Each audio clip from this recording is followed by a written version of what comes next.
Amigos y amigas, una vez más en un nuevo episodio de este podcast de Imagen Bautista, también conocido como la comunidad de los libros o como ese espacio para poder hablar de teología, libros y otros muebles en la casa de la fe, o como ustedes quieran llamarnos, ¿cierto? El podcast de los locos de los libros, no sé, ahí ustedes verán. El día de hoy, ¿qué vas a decir, Daniel? Gente aburrida que lee muchos libros. Gente fome que lee libros. El día de hoy vamos a estar hablando acerca de un nuevo libro y en esta ocasión solamente estoy con Daniel, porque Carlos va a tomarse un periodo de vacaciones de los podcasts, solo de los podcasts, porque va a estar ahí preparándose en otras áreas, así que esperamos que podamos poder tenerlo pronto de vuelta. Así que nada, pues saludar a quienes nos están escuchando y darle el pase a mi amigo Daniel, mi pastor Daniel, para que pueda también saludar a los oyentes. Hola amigos, aquí estamos una vez más para compartir un nuevo libro. Mandamos un saludo a Carlito que está por ahí, seguramente escuchando después este podcast en sus muchas labores. Así que bueno, una buena instancia poder compartir otra vez un nuevo libro en donde podamos reflexionar sobre cosas, en este caso más específicamente de bautistas, pero siempre abierto a otros libros que siempre van llegando ahí para leer. Claro que sí. Ya, pues entonces pasemos directo a lo que nos convoca, al libro del cual nos vas a estar conversando hoy, y yo probablemente haga preguntas. ¿Cómo se llama el libro? ¿Quién es el autor? ¿Quién lo editó? Etcétera. Para que nos puedas contar. Ya, sí, bueno, el libro de hoy se llama Confesando la Fe en 1644 y 1689. Es un libro de la editorial Legado Bautista Confesional, nuestra querida editorial amiga, que ha estado publicando muy buenos libros. Este libro lo tiraron gratis al principio. Fue tirado libre y después ya se empezó a vender. Así que es un buen libro escrito por James Renihan, que es el padre de Samuel Renihan, que quizás ya es bastante conocido en el mundo bautista reformado. Bueno, y él, James Renihan, es rector del Instituto de Estudios Bautistas Reformados, graduado de la Academia Trinidad. Aquí lo estoy diciendo en español porque está siempre en inglés ya, pero para no dar pena con el inglés. Graduado de la Academia Trinidad, licenciado del Colegio Bautista Libertad. Tiene una maestría en divinidad y un doctorado.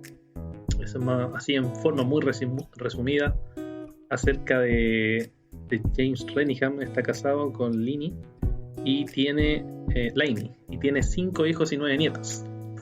Así que nuestro querido hermano, muy respetado James Renihan, acerca de este libro. Y el libro es un libro breve de aproximadamente 70 páginas y contiene 5 capítulos simplemente. Uno en la introducción, después está la primera confesión de Londres en 1644. Después otro capítulo, el tercero, la segunda confesión de Londres, capítulo 4, habla de los orígenes de la segunda confesión de Londres y finalmente termina con implicaciones de esta enseñanza. Claro, así que lo que trata, digamos, fundamentalmente este libro es tratar de explicarnos el contexto histórico de estas dos confesiones, o sea, cómo surgieron estas dos confesiones, por qué surgieron, por qué los bautistas particulares se pusieron a hacer confesiones en la época. ¿Cuál era la razón? Esa es más o menos la tesis central, digamos, del libro.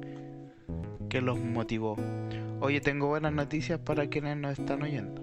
Ya, ¿cuál es? El libro está gratuito todavía. Está gratuito. Ah, ya, genial. Sí, y se van a encontrar ahí con otro más que es La vida asociativa de la iglesia. Sí. Del mismo autor.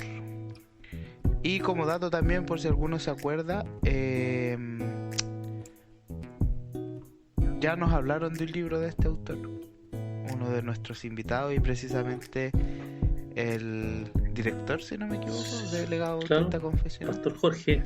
el pastor Jorge Rodríguez. Claro, sí, me habló del la tesis de Edificación y Belleza. Sí, muy buen libro, Edificación y Belleza. Muy buen libro también, muy buen Si libro. no lo ha escuchado, vaya a los podcasts y escúchalo. Muy buen libro. Así es, sí.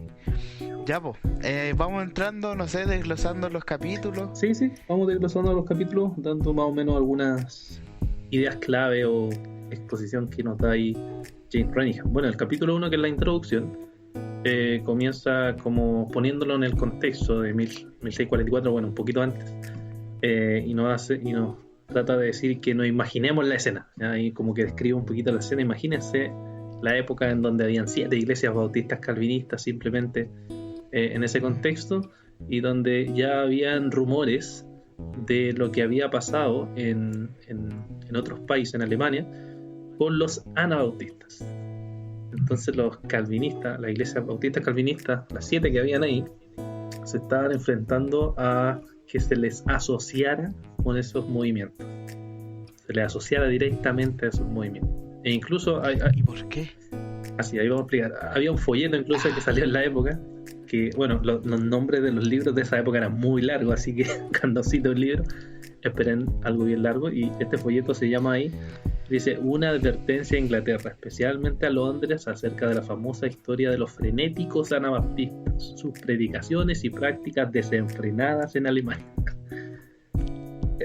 Y ese folleto que narraba los tristes acontecimientos que sucedieron, acontecimientos de rebelión, sedición, robo, asesinatos que sucedieron en Münster, Alemania, por parte de varios de estos grupos anabaptistas o anabautistas. Y como eran estos grupos así revolucionarios, había de todo, en verdad. Siempre yo recuerdo la obra de George Williams, que es un autor que se llama La Reforma Radical, un libro que es donde trata y muestra como todas las líneas de anabautistas. Había muchas líneas de anabautistas, incluso Calvino. La diversidad. Claro, incluso Calvino en la Institución, ¿cierto? Recordarán los que han leído la Institución los ataques a los anabautistas. Pero eran muchos, así que no se podía ver quizá en la época con claridad, pero eran muchos movimientos. Pero muchos de ellos eran de esta especie de rebelión, de profecías que se iba a acabar el mundo y que la autoridad tenía que ser destruida, todo esto. Entonces todos esos tristes acontecimientos quedaron o impactaron mucho a la gente de la época. Entonces cuando a alguien se le decía anabautista era algo muy ofensivo y lo estaban asociando con estos grupos de gente desenfrenada, gente loca que había en la época. Entonces, ¿qué estaba este folleto que estaba dando vuelta? Estaba poniendo nerviosos, digamos, a los bautistas, y necesitaban entonces aclarar qué es lo que ellos creían. Necesitaban aclarar eso, y que ellos no eran enemigos del Estado, que no eran grupos fanáticos, sino que era un grupo ortodoxo. Y eso es lo que van a tratar de hacer. Van a tratar de evitar estos rumores o estas acusaciones, haciendo lo que se hacía en la época, que era muy común: publicar una confesión de fe. ¿Para qué? Para que todos pudieran ver lo que ellos creían, que fuera público a todas las personas y todos pudieran observar y ver eso. Incluso los que hemos leído la confesión, ¿cierto? Sabemos que lo primero que sale casi al principio dice: la confesión de fe de aquellas iglesias que son llamadas comúnmente, aunque falsamente, anabaptistas o anabautistas. Sí, ahí es importante ese aunque falsamente, porque hay quienes leyendo mal y saltándose algunas palabras entienden que, claro, que los bautistas realmente se identificaban con los anabautistas, pero el título ya nos dice que ellos, el propósito o uno de los principales propósitos de esta confesión era desmarcarse de ese grupo o de esa etiqueta, digamos, aunque falsamente, dicen. Claro. Ahí. Claro, aunque se sabe en la historia bautista que igual hay una corriente bautista que tiene más cercanía, digamos, con los anabautistas. Pero los bautistas calvinistas tenían más su herencia en Inglaterra, de la influencia puritana, venían más de esa línea. Entonces había cierta diversidad de bautistas desde el principio. Pero aquí estaban tratando de desmarcarse exactamente por lo que decían, de los rumores y de todas las cosas que se le podía asociar y podían verse, digamos, en peligro. Entonces nos introduce ese capítulo introductorio que nos pone como en el contexto, y luego en el capítulo 2 entonces él empieza a explicar cómo surge esta confesión de Londres de 1644, ¿ya? Bueno, los bautistas, entonces, ¿qué hicieron? Se esforzaron por mostrar cómo las creencias que ellos tenían no eran heréticas, o sea, para tratar de decir no somos anabautistas, sino ortodoxas. Y lo mejor que hicieron fue apoyarse en documentos ortodoxos de la época que todos conocían. Y así no pudiera haber duda. Entonces las fuentes que ellos usaron eran documentos de la época conocidos, ¿ya? Uno de ellos era una confesión que se llamaba la Confesión Verdadera de 1596. Esta confesión era una confesión escrita, según se cree, por dos separatistas llamados Francis Johnson y Henry Ainsworth, no sé si estará bien pronunciado. Ainsworth. Bueno. Ainsworth. Claro, Henry era el más conocido, en verdad, porque él escribió muchos comentarios bíblicos, específicamente el Pentateuco y algunos otros libros de la Biblia. Entonces sus comentarios eran muy reconocidos en la época, mucha gente lo citaba, mucha gente lo leía, ¿ya? Entonces él fue muy conocido por eso, por hacer comentarios bíblicos, y por eso era muy respetado y se consideraba una confesión ortodoxa o muy ortodoxa respecto a eso. Entonces la Confesión Bautista de 1644 se dice que tomó el 50% de esta confesión para elaborar su documento confesional. O sea, tomó bastante, ¿cierto? Caleta, tomó harto de esto, y de ahí basó y construyó su confesión. Otra fuente que usó fue el famoso libro del puritano William Ames llamado La Médula de la Teología. Ese fue famosísimo, o sea, muy famosísimo, muy ortodoxo, y todos lo reconocían como algo muy ortodoxo. Entonces ellos tomaron también de ese escrito, y estos dos libros se convirtieron como en la fuente o en la columna vertebral, digamos, de la confesión de 1644. ¿Por qué? Porque ya dijimos, el propósito de ellos era mostrar que eran ortodoxos, que eran igual que los demás en la mayoría, porque tenían diferencias, pero en la mayoría, claro, de las doctrinas eran ortodoxos. O sea, de hecho tenían que mostrar, porque evidentemente los movimientos anabautistas que produjeron esta reacción no se podían considerar ortodoxos por muchas de sus prácticas, ¿cierto? Entonces todas esas cosas que se le estaban como achacando a los bautistas, al escribir esta confesión, simplemente debían ser descartadas. O sea, evidentemente había como ya decías tú, una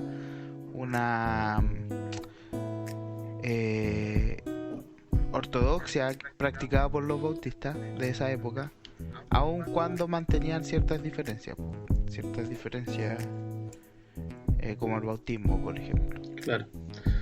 Sí, pero incluso en la época habían algunos que se catalogaban como cazadores de herejes, y uno de ellos se llamaba Thomas Edwards, el cual escribió un libro que, como les dije, los nombres son largos, así que es largo el nombre. Se llama Gangrena o Catálogo y Descubrimiento de muchos de los errores, herejías, blasfemia y prácticas perniciosas de los sectarios de este tiempo, ventilados y cometidos en Inglaterra en estos últimos 4 años. O sea, voy a mostrar cuáles son todos estos grupos de herejes que hay, y voy a mostrar la gangrena, o sea, lo malvado que son, destructivos, enfermizos que son.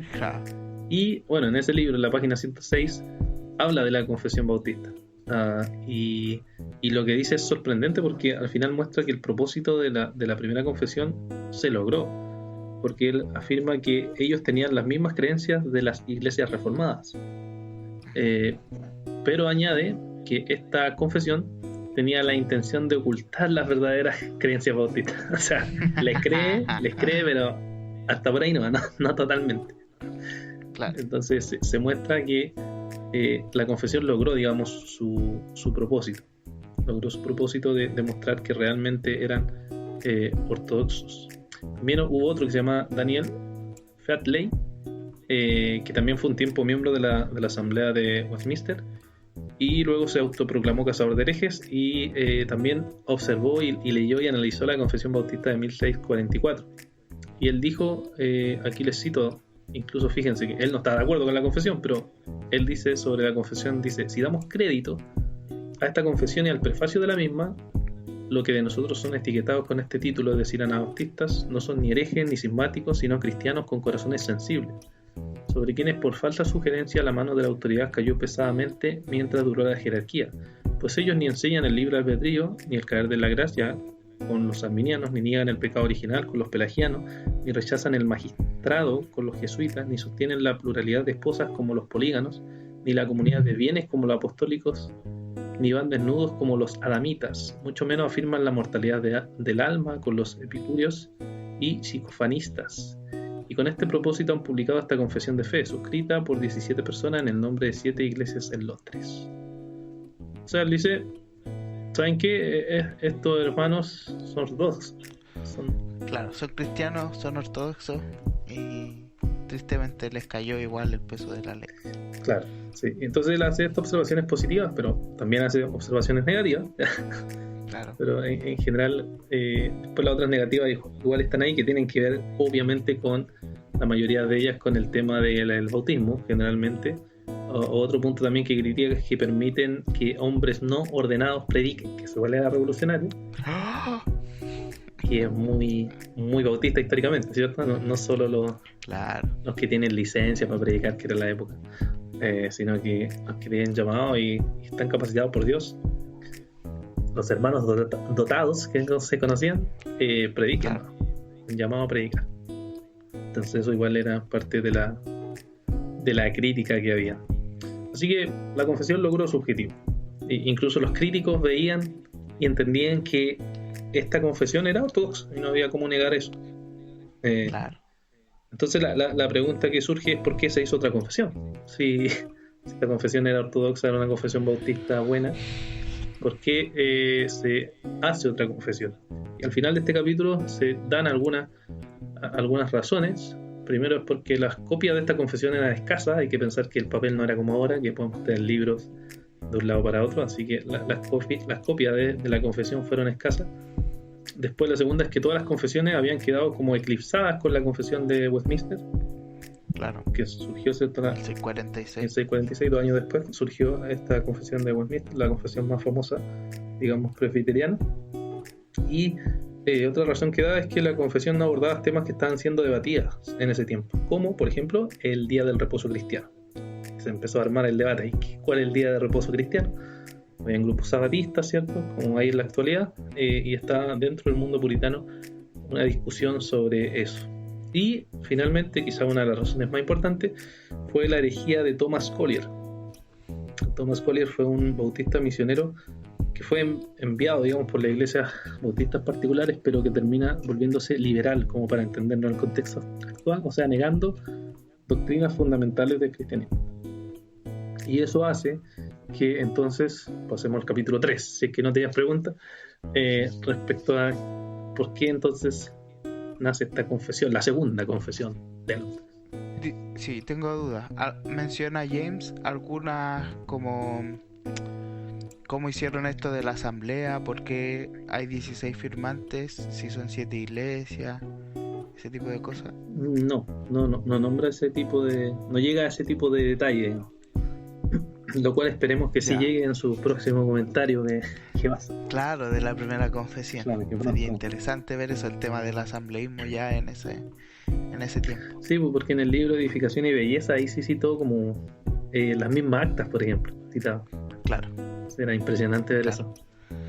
Tal vez en ese libro La vida asociativa de la iglesia se mencionará algo, ¿no? No, porque es un comentario de un punto de la segunda confesión. Y no de todo el punto, solo de una sección. Algún día vamos, si Dios quiere, vamos a comentarla también aquí, la vida asociativa. Eso. Bueno, entonces llegando al capítulo 3, que se llama La segunda confesión de Londres, explica, ¿cierto?, esta confesión. Dice que ha sido una de las confesiones que más influencia ha tenido entre los bautistas, lo cual es muy muy interesante porque fue una confesión que llegó a Estados Unidos, que era la norma de ortodoxia bautista en Estados Unidos como en Inglaterra, y en muchas partes del mundo fue así, lamentablemente. Vamos a ver después también que fue abandonándose poco a poco. ¿Ya?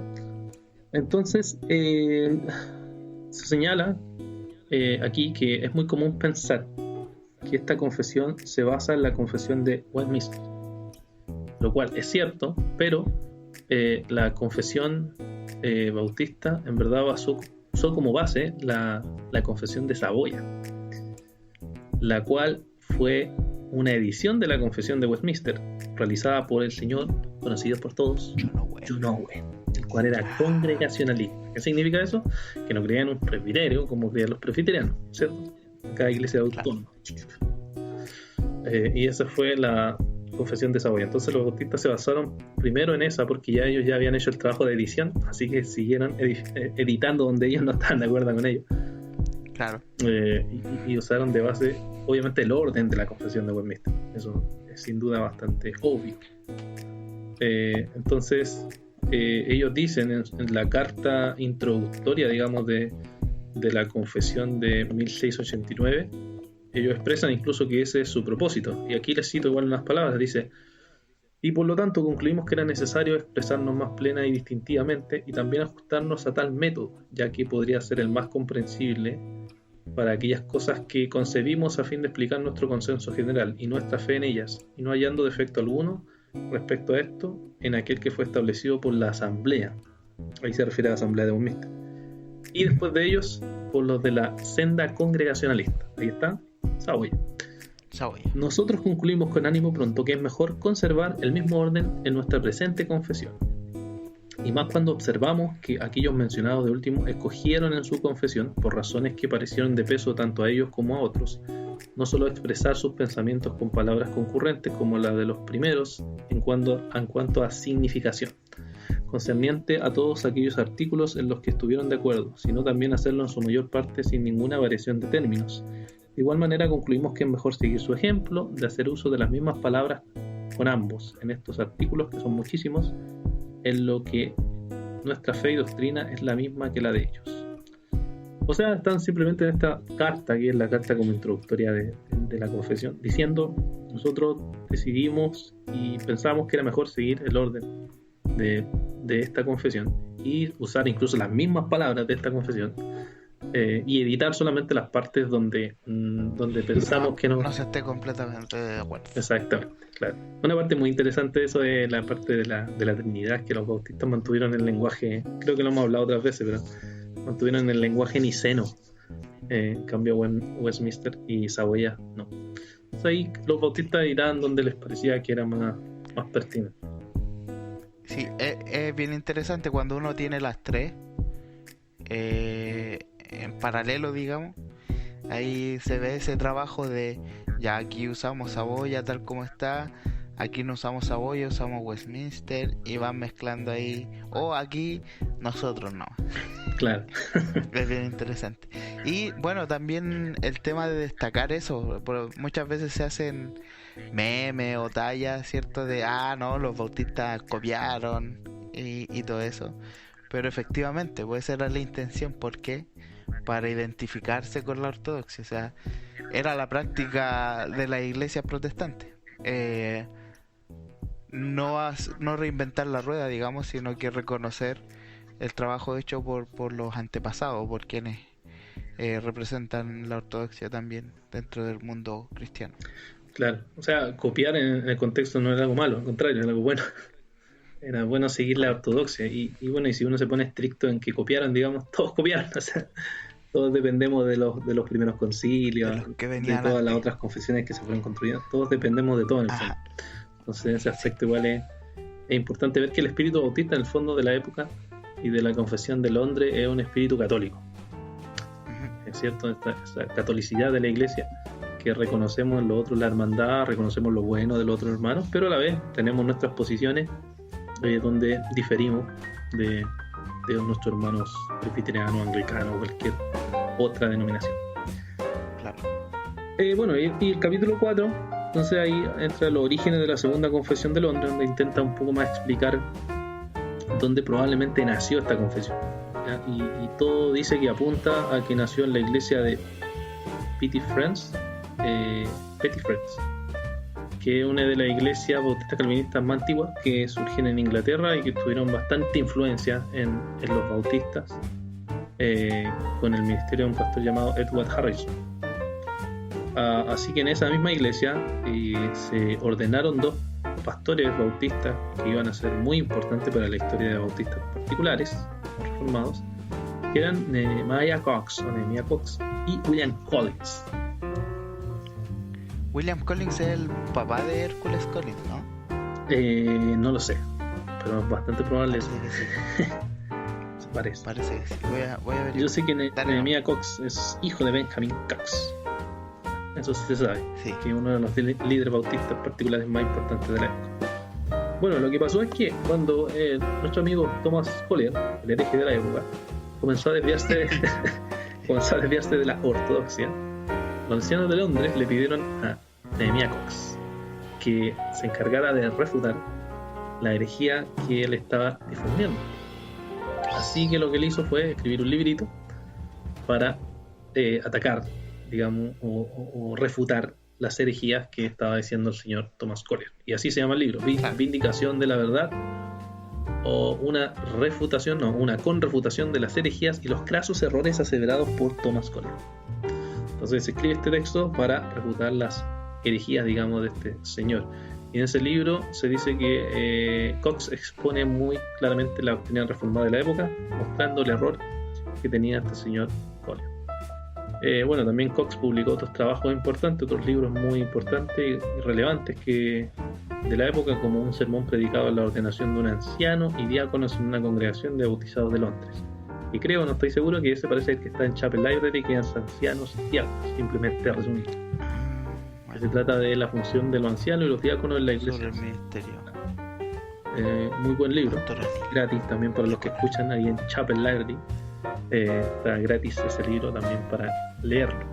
Y otro importante, que hace poco ha sido publicado también, un tratado de los pactos que Dios hizo con los hombres antes de la ley. O sea, una teología del pacto desde la perspectiva bautista, como salió en español, en donde se desarrolla cierta esta teología del pacto bautista como la entendían nuestros antepasados bautistas y cómo la desarrollaron. Y después estaba Collins, ¿cierto?, que también fue muy importante. Pues dicen que en la Asamblea General de la época se le pidió que redactara un catecismo bautista, el cual este catecismo bautista llega a conocerse después como el catecismo de Kitch, no sé por qué, pero y luego como el catecismo de Spurgeon, que también está en Chapel Library gratis. Entonces, paradójico eso, y cambian los nombres, pero bueno, ambos fueron muy importantes y muchos creen que la evidencia apunta a que Cox y Collins fueron aquellos que escribieron la confesión, aunque no hay total certeza de eso, pero es bastante probable. Bueno, porque al final no firman ahí como autores, firman los que están de acuerdo o se suscriben nomás en la confesión. Claro, no sé si no estarán sus nombres, ¿verdad? Desconozco si no estarán. Pero me refiero como autor, po. Como autor, claro, no, como autor nadie sale como autor, claro. Claro, como firmantes de acuerdo, sí como adhieren a la confesión. Claro. Bueno, y esta confesión se transformó en la prueba de la ortodoxia y pone ejemplos también James Renihan de cuando alguien quería ser parte de una iglesia bautista particular de la época, tenía que adherir a toda la confesión. Que estar de acuerdo con toda la confesión. Cuenta un ejemplo de un miembro bautista arminiano que venía de una iglesia arminiana y quería unirse a la asamblea de los bautistas particulares, y dice que para que se pudiera unir tenía que suscribir plenamente a la confesión para estar ahí. Y después se transforma en un pastor que sirve en varias iglesias. Otro ejemplo también que pone fue cuando Benjamin Kitch tiene debates con el tema del bautismo niño, que fue obviamente un debate constante y continuo en varios autores, y argumentó que para saber la posición de los bautistas, él les decía literalmente que vean la posición en la Confesión de Fe de 1683. Así mandaba a leer. Claro, como se dice hoy en día en redes sociales, me mandan a leer ahí, ándale. Lo mismo hizo Benjamin Kitch en la... bueno, y la asamblea manifestó que esta confesión era bastante importante y que los representaba a todos, y que mostraba que era para ellos la confesión que ellos adherían y creían totalmente. Aquí igual hay una cita que puse, dice: nosotros los miembros y mensajeros preocupados por más de 100 congregaciones de bautizados de Inglaterra y Gales, negando el arminianismo, están reunidos en Londres desde el tercer día hasta el séptimo mes, hasta el 11 del mismo mes de 1689, para considerar algunas cosas que podrían ser para la gloria de Dios y el bien de estas congregaciones.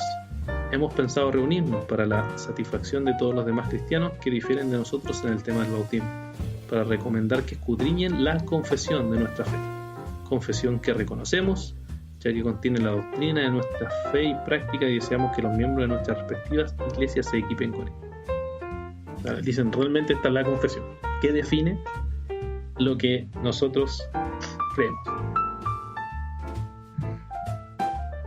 Así nomás.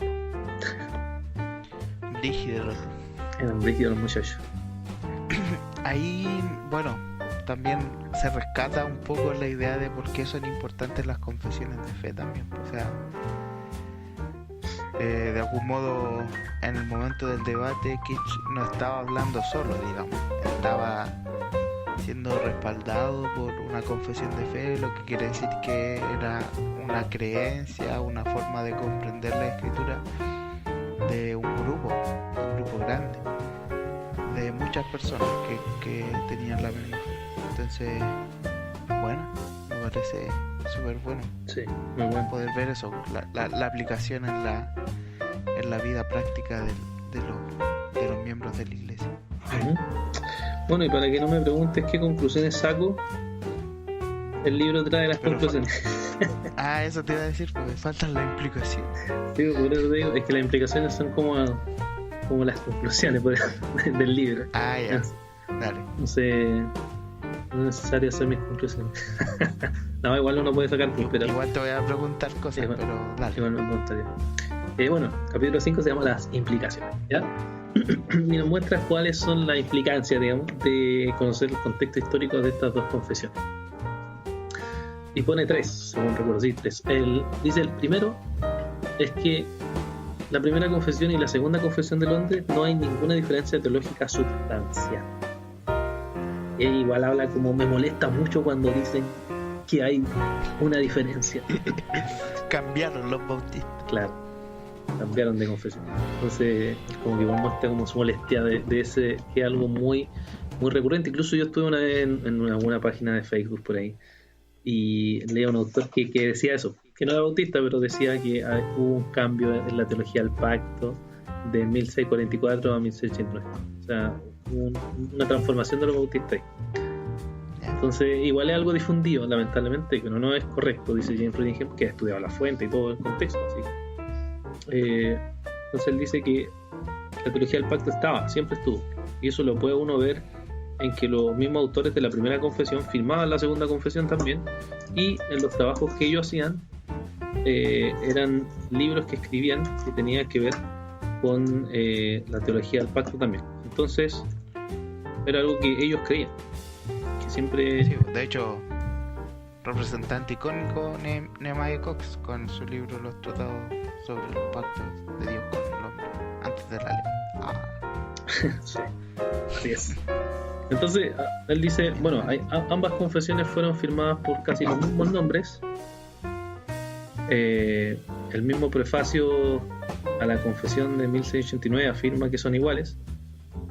Los críticos de la época dicen no pudieron demostrar que las confesiones bautistas eran heréticas, y eso era porque ambos sostenían las doctrinas similares. Entonces él muestra que en verdad no hay cómo mostrar eso, no hay cómo decir que tienen una diferencia sustancial. Bueno, y también hay algunos bautistas que creen que la de 1644 es más bautista que la de 1689. Hay algunos grupos en Estados Unidos quizás más que aquí, en verdad, yo creo. Más puristas, digamos. Exacto, sí. Dicen que son más fieles a la creencia bautista. Entonces es una de las primeras implicancias que él muestra. No hay ninguna diferencia sustancial entre la primera y la segunda confesión bautista. Lo segundo que dice es que para los bautistas la confesionalidad siempre fue muy importante. Ahora, esto lo dice porque, bueno, no me acuerdo el nombre ahora, pero él no dice el nombre tampoco, pero sí he leído, he escuchado respecto a un bautista del sur que escribió un libro famoso en donde él argumentaba que el distintivo más importante de los bautistas fue la libertad cristiana. Y por tanto, las confesiones ataban a las personas contra la libertad cristiana, ¿me entiendes? Claro, para él era inconsecuente. Exacto. Por eso, no sé, uno lee a Carroll, por ejemplo, famoso bautista también, y él está peleando contra eso en la época porque era una idea muy difundida. Ahora ha minimizado, ahora ni siquiera lo piensan los bautistas que no son confesionales. Pero en ese tiempo ese era el argumento. ¿Cachai? Es decir, no, esto atenta contra la libertad cristiana. Entonces él dice... Creo que también Doug tenía como problemas con las confesiones escritas, ¿no? Parece que sí, he escuchado, pero no estoy seguro. Pero sí, puede ser que John Doug. La influencia de Bautista Sur igual fue de a poquito como alejándose de las confesiones, y por eso igual la confesión que ahora tienen es mínima, yo diría. O sea, una ley bastante reducida.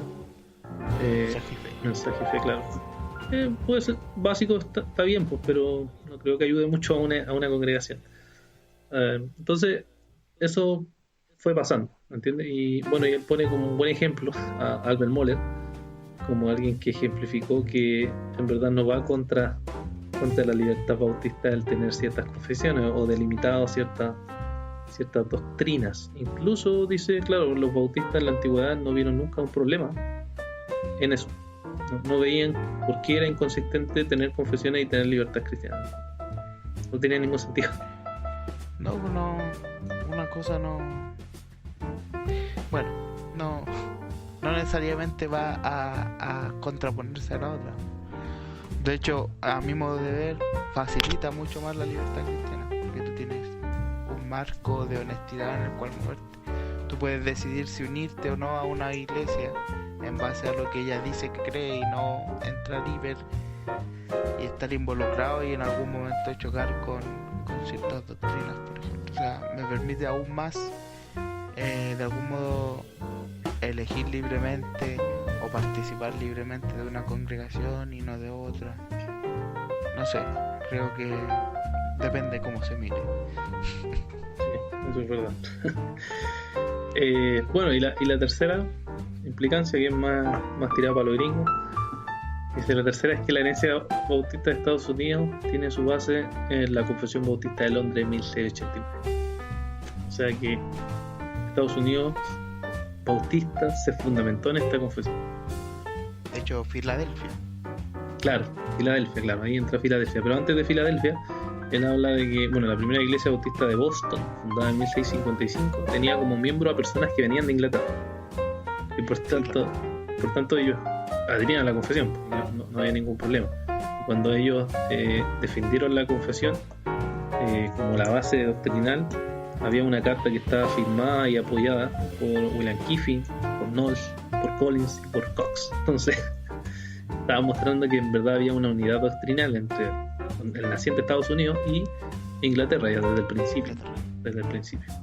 Además de eso, es que a Estados Unidos llega Elias Kitch, que es el hijo de Benjamin Kitch, el cual traía en su predicación todo este sistema de interpretación de la confesión.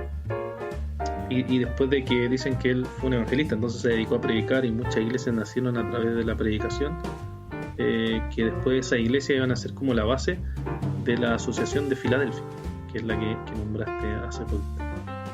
Claro. Entonces ahí se volvía como una base muy importante de la Confesión de Filadelfia. Confesión que sí, de hecho, tuvo dos pequeños cambios. Sí, de hecho hay un discurso de McDonald en la voz bautista de aquí de Chile, y él habla de eso, pues, o sea, dice que cita a la Confesión de Filadelfia, y él dice que está basada prácticamente íntegramente en la Confesión de Londres de 1689. Así es. Bueno, y pone algunos ejemplos también, pues cómo era respetada la confesión en la época. Dice, aquí cito, dice: en el año 1724 una consulta concerniente al cuarto mandamiento, si ha cambiado, ha sido modificado o ha sido atenuado. Nos referimos a la confesión de fe presentada por los ancianos y los hermanos reunidos en Londres en 1689, reconocida por nosotros, capítulo 22, sección 7. O sea, para responder a esa pregunta, ¿qué pasa con el cuarto mandamiento, el día de reposo? Vamos a revise la confesión. Exacto, vaya a la confesión. Después aquí otra, mira. Otra sección dice: 1727. Contestaron una pregunta sobre el matrimonio de la misma manera. Los registros indican de manera directa. Respondida. Se hizo referencia a nuestra confesión de fe en el capítulo 26, en nuestra última edición. O sea, para la confesión.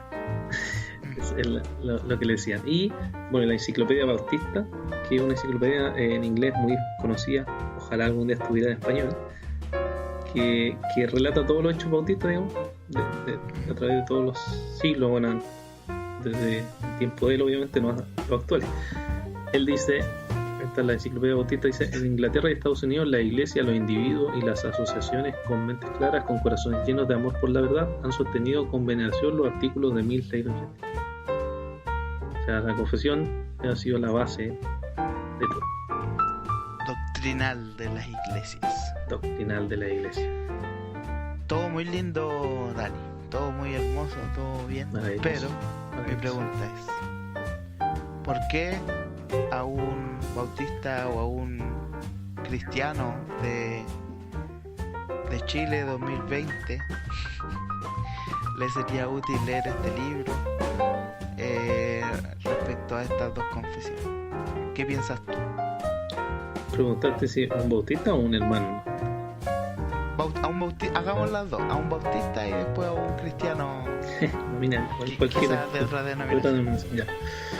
Bueno, bautista porque es su historia. O sea, si no lee de su historia y no sabe cómo se formó todo esto, creo que difícilmente va a poder comprender la actualidad. O sea, la idea de entender el pasado para comprender la actualidad y para proyectar el futuro. Entonces creo que ayuda mucho a comprender de dónde surgimos, cómo surgimos, cuáles eran las bases doctrinales de nuestra denominación, cuál era el fundamento de nuestra denominación, de gran parte de ella, incluso de la Bautista del Sur, y cómo finalmente ahora ya estamos más diluidos, digamos, estamos bastante alejados de la doctrina bautista histórica que creían la mayoría de todos, casi todos de la época. Entonces ayudaría mucho a pensar ese asunto histórico y a repasar, obviamente, y a cuestionar quizás algunas doctrinas que no he analizado, como decreto de Dios, providencia, que generalmente, no sé, yo la escucho muy poco, el día del Señor, el culto, la iglesia misma, cómo debería funcionar, la visión del magisterio civil o el gobierno civil. Todas esas cosas le ayudarían como a pensar. Entonces, si lo traslado también para el cristiano nominal, o sea, nominal me refiero a cristiano de otra denominación, lo mismo, va a analizar, porque la confesión bautista está basada en un contexto puritano. Entonces muchas de las doctrinas que ellos tenían son doctrinas fundamentales. Entonces uno pudiera estudiar esta confesión y llegar al final de ella y decir: no estoy de acuerdo con esto y con esto, pero va a haber pasado por las doctrinas esenciales del cristianismo: la caída, la creación, la redención, la obra de Cristo, la iglesia, matrimonio, etcétera. Tiene mucha la escritura, la escritura que con la cual empieza la parte, sí, así es. Sí, totalmente de acuerdo. O sea, puede ver la utilidad de tener de algún modo escrito sistemáticamente cuáles son las creencias que tiene una congregación. Recuerdo que cuando hablábamos al principio de este tema de la confesionalidad, el pastor Alex de Santiago, Alex Figueroa, siempre decía lo mismo. O sea, decía: es que todas las iglesias son confesionales. La diferencia es que algunos tienen escrita la confesión que practican y otros no está escrita, y al final está oculta, digamos, no se deja ver y muchas veces genera dificultades. Claro, es menos sano eso. Sí, pues es doloroso incluso eso, porque no te deja, no deja ni al que está asistiendo por primera vez, al nuevo, ni siquiera a los maestros tener como una dirección clara a la hora de enseñar, a la hora de defender lo que sea. Muy bien, muy interesante libro, cortito como tú dijiste, y con alta riqueza histórica ahí de nuestros padres en la fe, no de nuestros antepasados, ¿cierto? Sí. Excelente, pues no sé si quieres decir algunas últimas palabras para irnos despidiendo de este episodio, invitar a los hermanos a que puedan seguir escuchando. Sí, bueno, que aprovechen el material que Legado Bautista Confesional está dando gratuitamente, como este libro. Es un libro que tiene mucha riqueza histórica y nos puede ayudar a comprender mucho mejor el contexto de estas dos confesiones y cómo surgieron, y también nos dan lecciones para la actualidad. Así que creo que es un muy buen libro, así que espero que les ayude este resumen que hicimos hoy y le anime a querer leer este libro, que está gratuito, como dijimos en la página de la editorial. Sí, excelente. Bien, pues nos despedimos agradeciendo siempre que nos estén escuchando, que puedan acompañarnos en estas conversaciones sobre libros, y invitarlos a que sigan atentos, sigan escuchando los podcasts. Ya se vienen nuevas sorpresas, nuevos sorteos como ya hicimos en algunos capítulos anteriores, así que no dejen de escuchar y de comentar, de participar, de sugerirnos libros. Ahí tuvimos algunas sugerencias que por ahí se vendrán, así que el Señor les bendiga y nos estamos escuchando en otra ocasión. Chao.